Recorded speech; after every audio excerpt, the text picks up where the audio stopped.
নমস্কার, আমি মৌসুমী। আজ শোনাব সাহিত্যিক গজেন্দ্র কুমার মিত্র মুখিয়া। দশরথ সাহু আমাদের আপিসে পিয়নের কাজ করত। তখন এ স্বর্ণযুগ ছিল না। আমাদের ছোট আপিস 40 টাকায় ভর্তি হয়েছিল। বছর চারেকে সেটা বেড়ে 60 টাকা হয়েছে এই পর্যন্ত। ডিএ, বোনাস এসব কথা শোনেনি ওরা। যতই সস্তা গন্ডা হোক, এ মাইনেতে নিজে খেয়ে ঘর ভাড়া দিয়ে দেশে বিশেষ কিছু পাঠানো যায় না। তার উপর বছরে অন্তত একবার দেশে যেতে হয়। তখন অবস্থা চরমে ওঠে। বহু জিনিস নিয়ে যায়, মায় সর্ষের তেল পর্যন্ত। বিস্তর টাকা লাগে। গাড়ি ভাড়া তো আছেই। কলকাতা থেকে বালিয়া বড় কম পথ নয়। প্রতিবারে অনেক টাকা দেনা করে যায়। সে টাকা শোধ হয় সারা বছর ধরে। দেশে আর কিছু পাঠানো যায় না। দেখে শুনে বড় মায়া হলো। ছোকরার কথাবার্তা বেশ ভালো, রসিকতা বোঝে, করতেও পারে। মুহুর্মুহু দেহাতি ছড়া শোনায়, সেসব ছাড়া রসে টইটুম্বুর। পছন্দ হয়েছিল দশরথকে। একদিন ছুটির পর ওকে ডেকে বললুম, দশরথ, তুমি আমার বাড়ি থাকবে? দেখো, ঘর ভাড়া লাগবে না, তাছাড়া দুবেলা খেতে পাবে, চা জল খাবার পাবে। থাকবে? সে কোনো ধানাই পানাইয়ে গেল না, একেবারে বলে বসল, জরুর, লেকিন কাম কি করতে হবে? আপনি আমাকে তো বসিয়ে খাওয়াবেন না। একটু যেন অপ্রস্তুতি বোধ হলো। বললুম, তা কেন? একজনকে কি আর বসিয়ে খাওয়াতে পারি না? তবে হ্যাঁ, কাম কিছু আছে, সেটা ঠিক। এই ধরো, দুবার রান্না করা। আমার স্ত্রীর শরীর বড় খারাপ যাচ্ছে, তাই নিয়েই বড় অসুবিধে। নইলে রান্না ভালোই করে। আর এই কাপড় চোপড় কাচা, বাজার হাট দরকার হলে এই ধরনের কাজ, যেমন গেরস্থ ঘরে হয়। তবে বাসন মাজার ঠিকে ঝি আছে, তোমাকে সেটা করতে হবে না। সে ধরুন, যেদিন নৌকরনি কামাই করবে, মাইজি কি গিয়ে বর্তন মলতে বসবেন নিজে? কভি নেই। আমি ওর ছালিয়ার মতো, আমি বর্তন ভি মলবো। এই তো নিজে পাকিয়ে খাই, বর্তন ধুতে হয় না। সে আমি চালিয়ে নেব, কিচ্ছু ভাববেন না। ভাবতে অবশ্য হয়নি। এক হাত 7 শুল ধরা যাকে বলে, তেমনি ভাবেই সংসারটার সমস্ত ভার নিজের হাতে তুলে নিল দশরথ। আমি নিঃশ্বাস ফেলে বাঁচলুম। এতদিন এ আরাম কখনো পাইনি এর আগে। খুশি গিন্নি বেশি, তোষামোদ করতে জানে দশরথ। অথচ এমন ভাবে কথা বলে যে সেটা চাটুবাদ বলে বুঝতে পারে না গিন্নি। খুশি ছেলে মেয়েরাও। নানান রকম আজগুবি গল্প জানে দশরথ, ছড়ার তো অন্ত নেই। গল্প বলো একবার বললেই হয়, ব্যাস তখনই বলতে শুরু করে। আমার এক এক সময় মনে হয় ছোকরা এসব গল্প তখনই বানিয়ে বলে, নইলে এমন ঝুড়ি ঝুড়ি গল্প আসে কোথা থেকে? আহারে, শক্তি থাকতেও সুযোগের অভাবে লোকটার প্রতিভার বিকাশ হতে পারল না। ধরা পড়ল বছর 4 পরে। দুর্গ্রহ দশরথের।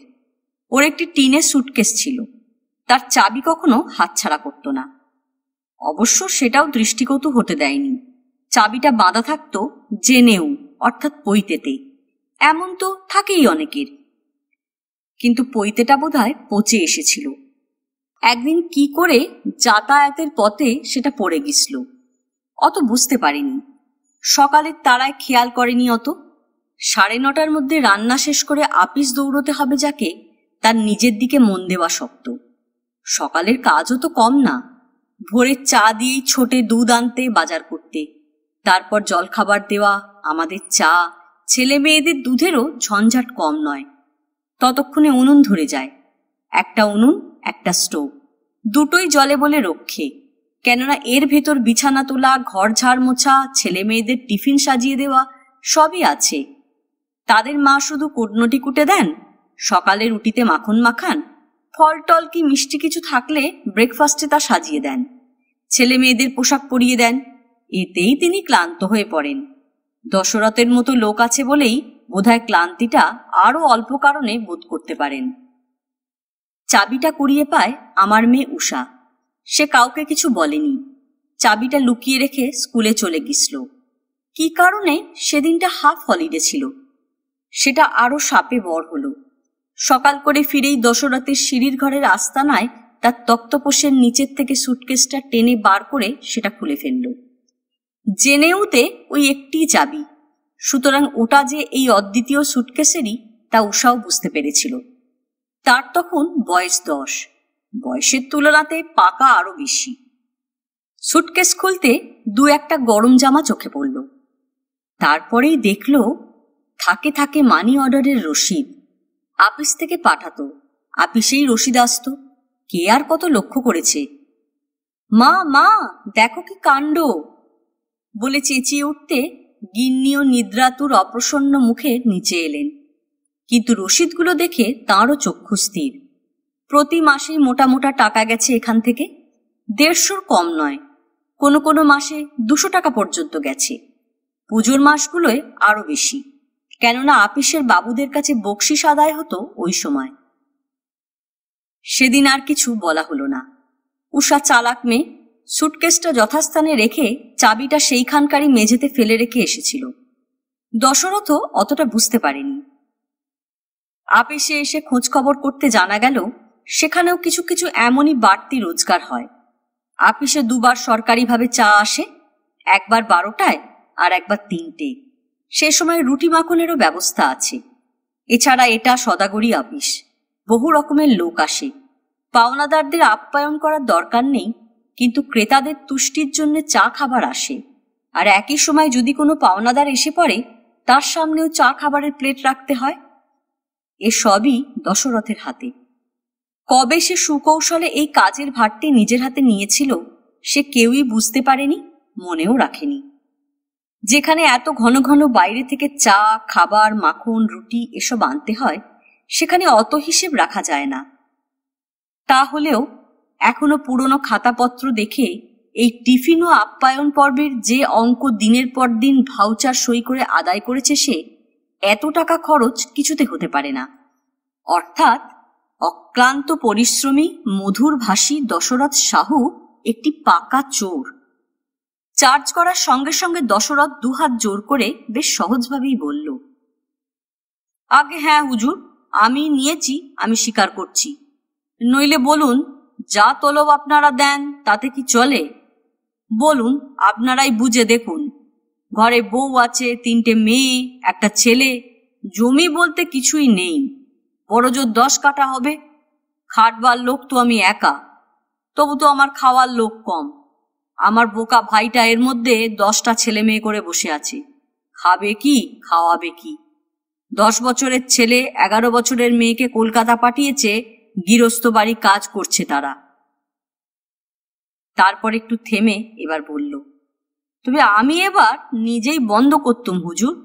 6 বিঘে জমি খরিদ করেছি, বাড়ি ভেঙে নতুন করে তৈরি করেছি। বড় মেয়ের শাদী হয়ে গেছে, আমরা 8 বছরের বয়সেই সেরে নিই।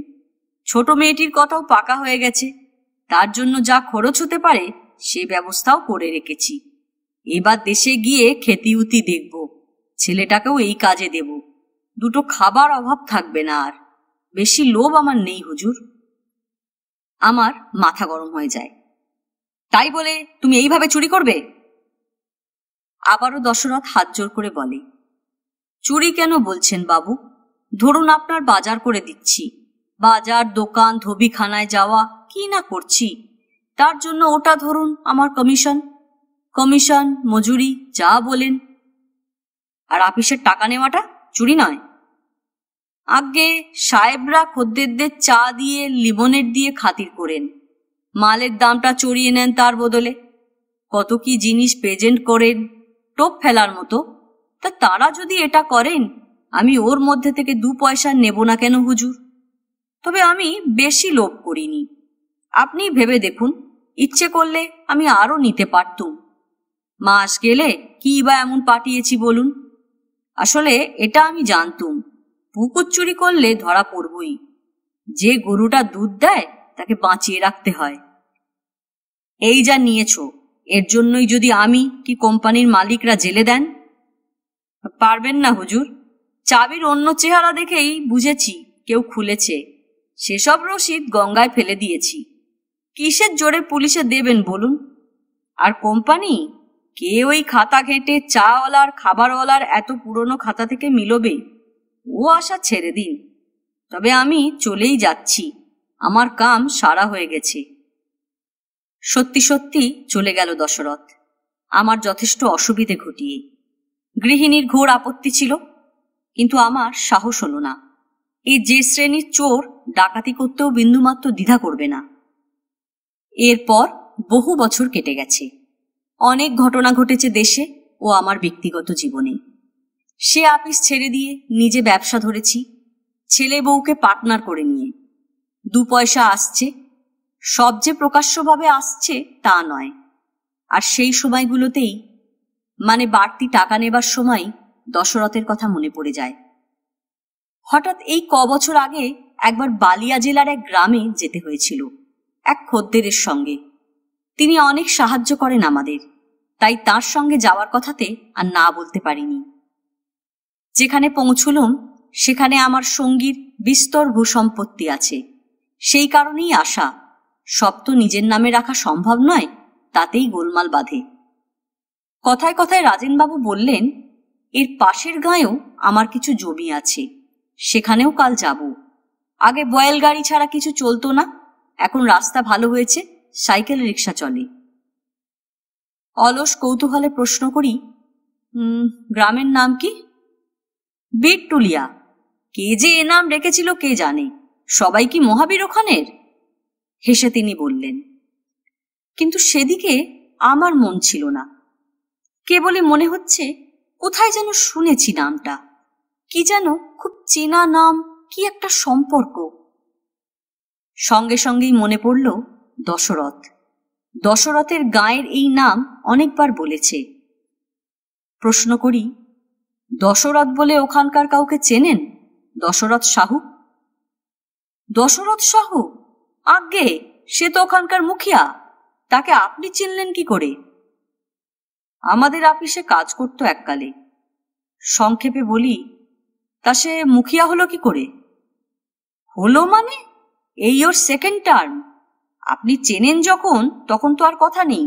ও লোকটাকে হাত করলেই আমার কাজ হতে হয়ে যায়। তবে শুনেছি লোকটা বড় টেটিয়া, কারোর কাছ থেকে 1 পয়সা খেতে চায় না, যুধিষ্ঠির ধরনের। সেই জন্যই তো এবার কোনো পার্টির নামে না দাঁড়িয়েও মুখিয়া হয়েছে। সেই দশরথ? হতেই পারে না। বললুম, এ তাহলে অন্য দশরথ। আমাদের ওখানে যে কাজ করত, চুরির দায় তাকে কাজ ছেড়ে পালিয়ে আসতে হয়েছিল।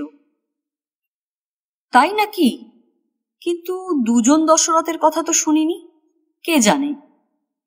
পরের দিন বিটটুলিয়ায় গিয়ে শুনলাম 2 জন দশরথ সাহু এখানে নেই, ওই একজনই মুখিয়া। হুজুররা যদি চান সে নিয়ে যেতে পারে। গেলাম, কিন্তু বাড়ির সামনে গিয়ে অবাক। এ কি হাল তার! বাড়ি ভেঙে পড়ে যাচ্ছে, চালে খাপড়া নেই, ছন্ন ছাড়া শ্রীহীন অবস্থা। তার অবস্থা ভালো, তার ওপর মুখিয়া। বেশ 2 পয়সা তো জমবার কথা। তবে যাই হোক, হেঁকে বললুম, দশরথ, দশরথ বাবুজি হ্যাঁ? কন কন বোলাতা হ্যাঁ? বলে যে লোকটা বেরিয়ে এলো, আর যা হোক এমন কাউকে দেখব তা ভাবিনি। অস্থি চর্মসার, পরনের ছেঁড়া ময়লা কাপড়, চোখে ভাঙা চশমা, একটু যেন বেঁকেই গেছে। হাতে একটা মোটা লাঠি। সেই লাঠির ওপর ভর দিয়েই 2 পা এগিয়ে এলো। তারপর কপালে একটা হাত দিয়ে ওপরের রোদটাকে আড়াল করবার চেষ্টা করতে করতে আবারও বলল, কন ক্যা কাম হ্যায়? এবার আমি বাংলা বুলি ছাড়লুম। কি দশরথ, আমাকে চিনতে পারছো না? আমি তোমার বাবু, কলকাতার। বাবু? বলে আর একটু কাছে এসে ভালো করে দেখে বলল, বাবু আপনি এখানে কেমন করে এলেন? কি কাজে এসেছেন? এ বাবুটিকে? আর রোসো রোসো বলছি, এ বাবু আমার বন্ধু, এর দরকারে একটা কাজে এসেছেন। তুমি এখানে আছো, মুখিয়া হয়েছ শুনে সঙ্গে এলুম তোমাকে দেখতে। মুখিয়া? এতেই আমার সর্বনাশ হয়ে গেল বাবু, কি বলবো। আপনি এলেন, কত ভাগ্য, কিন্তু কোথায় বসতে দেব আপনাদের? একটা ভালো খাটিয়া ভি নেই, हाय हाय मरण जे होच्छे ना। ए लक्ष्मण के माई, एहारी आवा, देख कितना भाग्य से वही हमारा बाबू पायर देलान हिया। बुড়িও বেরিয়ে এলো, কিন্তু ওরও এই হাল। তাতে দেখে বুঝলুম এই অকাল বার্ধক্য হয়তো দীর্ঘকাল উপবাসের ফল। আমি দশরথকে পুনশ্চ প্রশ্ন করলুম, কিন্তু তোমার এমন হাল হলো কেন? বেশ তো 2 পয়সা গুছিয়ে নিয়েছিলে, তাছাড়া মুখিয়া হয়েছ, তোমার তো আরো অনেক টাকা জমবার কথা, তবে? এবার যাকে বলে ভেঙে পড়ল দশরথ। হঠাৎ আমার পায়ের কাছে বসে পড়ে হাউ হাউ করে কাঁদতে লাগলো। কান্নার প্রথম বেগটা কমতে বলল, এই আপনি, আপনার জন্যই আমার সর্বনাশ হয়ে গেল। সে কি, আমি আবার কি করলুম? অবাক হবারই কথা, ভালো বই মন্দ তো করিনি ওর। আপনি অমন ভাবে আমাকে ছেড়ে দিলেন, একটা ধমক কি গালাগালও দিলেন না, দপ্তরের বাবুদের ভি কিছু বলতে দিলেন না, তাতেই আমার বড় শরম লাগলো বাবু।